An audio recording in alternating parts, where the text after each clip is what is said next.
Hello everyone, আবারও একটা সারাদিনের খাওয়া দাওয়ার ভিডিও নিয়ে আমি তোমাদের সামনে চলে এসেছি। সকালে প্রথমেই খেয়ে নিয়েছিলাম পেট ভরে ছাতু মুড়ি, এবং দুপুরবেলা লাঞ্চে ছিল পুরোটাই ভেজ, তাই কিচ্ছু পাতে না নিয়ে শুধুমাত্র আমার ফেভারিট একটু পনির নিয়ে ভাত খেয়েছিলাম, বাকি ডাল সবজি কিছুই নিইনি।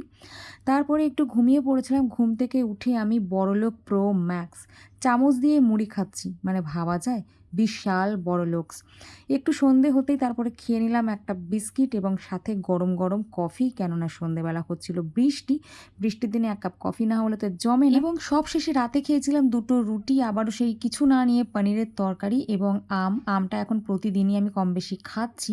তারপরে খেতে খেতে মা বলল, কি আইসক্রিম খাবি? হঠাৎ করে এরকম একটা অফার পেয়ে আমি না করব? না না, ভাবা যায়? আইসক্রিম আর আমার না, এটা তো একেবারেই অসম্ভব। আইসক্রিমটা খেয়ে ঘুমিয়ে পড়েছিলাম। মাঝরাতে হঠাৎ মনে পড়লো একটু আমিত্তি ছিল ঘরে, উঠে খেয়ে আবারও ঘুমিয়ে পড়েছি।